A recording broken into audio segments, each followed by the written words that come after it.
Hi there, fellow fly trap enthusiasts and cephalotus. Matt is potting up some cephies today, and so he wanted to show you how he's doing that.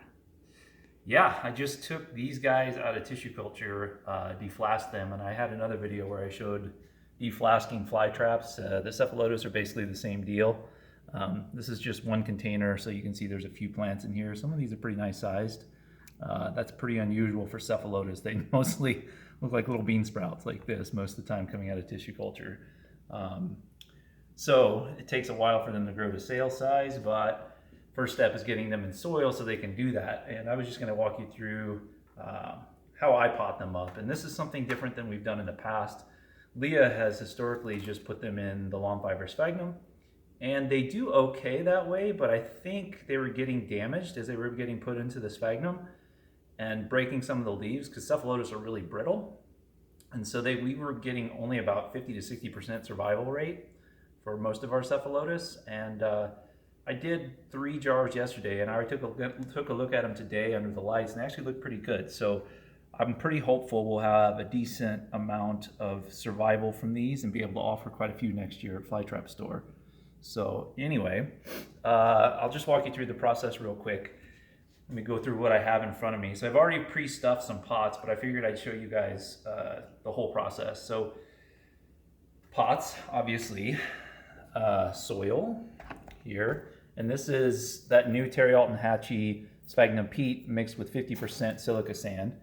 And then I'll use the silica sand here as just a topper. It helps keep down any kind of mold or algae or moss that'll grow on top of the soil if you don't put the silica sand on there. After they're potted, I'll give them a quick spray with this white liquid, which is the fungicide. If you watched one of our other videos, I sprayed the Sarracenia with it.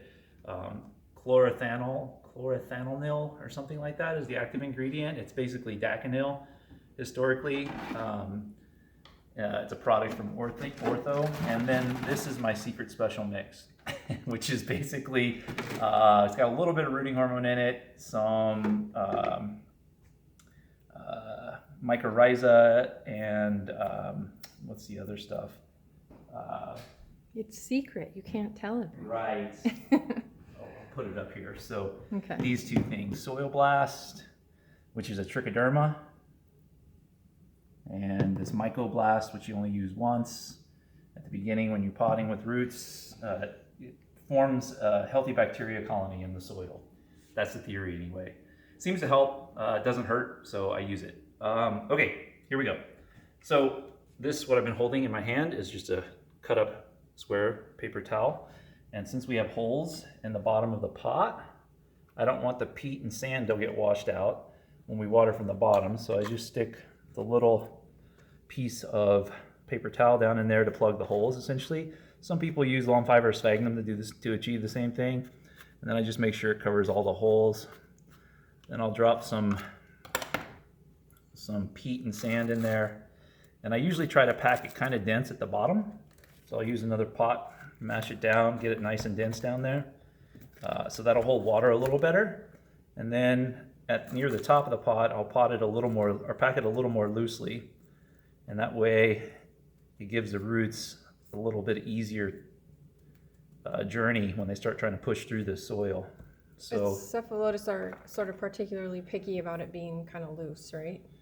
they do enjoy like a loose potting mix. In particular, this is Terry Alton Hatchie peat mixed with silica sand, 50-50, and you can actually go heavier on the sand than that, and a lot of growers do.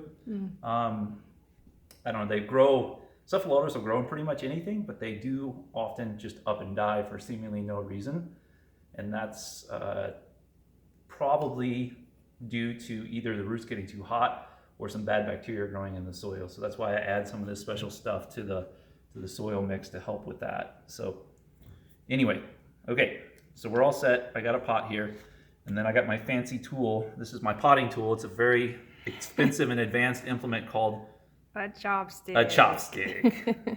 But it's perfect for making little holes in the moss, and the lighting in here is a little low. So I was just gonna drill a hole into the soil there. How far did it go? I don't know, Like enough to halfway? get the plant in there. Okay.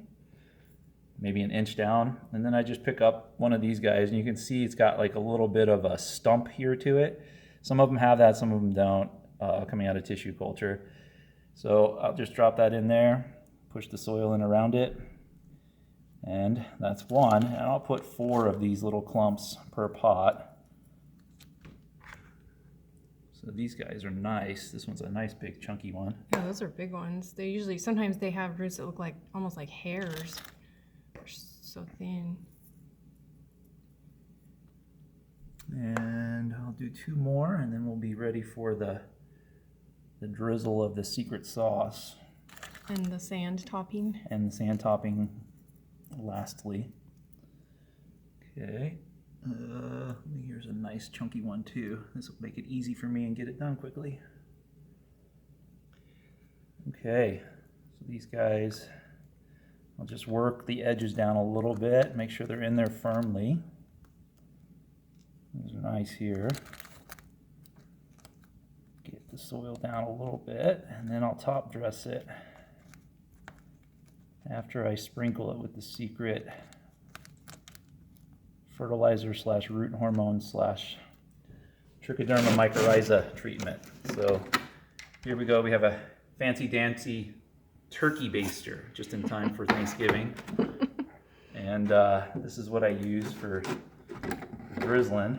And so I'll bring it over here, and I just kind of go over the top of the pot here, make sure I thoroughly saturate the soil. So this also helps the soil settle in around the bottom, around where the roots will form. Cephalotus don't usually root too well in tissue culture. Sometimes I get some roots on them, but a lot of time they just come out and they're just plants. So that's a lot. That's a whole turkey base. Yeah, a whole turkey baster I usually go. And then I start filling in around the top with the sand. So pretty.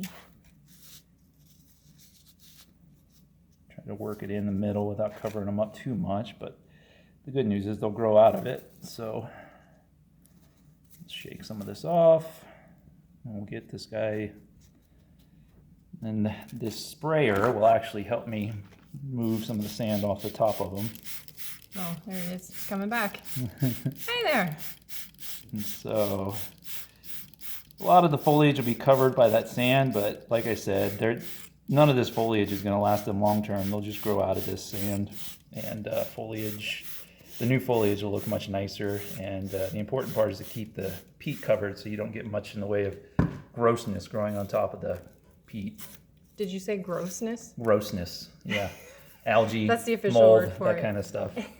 So there it is. That's one and done. And are you going to bag it or no? No, I'll put a humidity dome over it when I move it out into the garage. But okay, if you don't have a humidity dome, plastic bag works.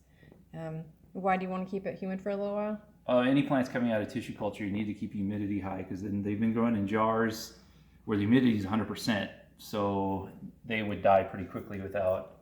It's just like any plant. As you harden them off to different conditions, you have to kind of baby them along until they get established. So go in phases. Okay, thank you very much, Matt Miller. Yes. That was very helpful. I learned some things. All right, Bye, guys. everybody. Thanks for watching. Hey everybody, just a quick update on these little Cephalotus that I'm potting out. Leah and I showed you how we were doing it earlier, and I thought I'd just give you a video here of the tray, completed tray. It's a 10 by 20 standard nursery tray here with a humidity dome on it, and this is where they'll live for the foreseeable future. I'll show you the ones in the greenhouse too, because I did do some earlier, almost a year ago now, and they've been growing out, and we'll probably offer those for sale next year. But here's the finished product of these little guys. They look pretty good. Most of these I did yesterday. A few of them here in the front I just finished today.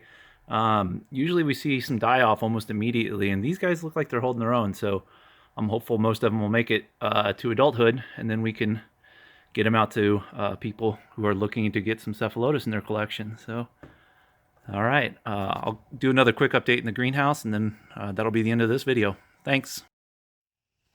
Hey, hello again, everybody. Just to finish the Cephalotus segment here. This is my little Cephalotus project here in the greenhouse.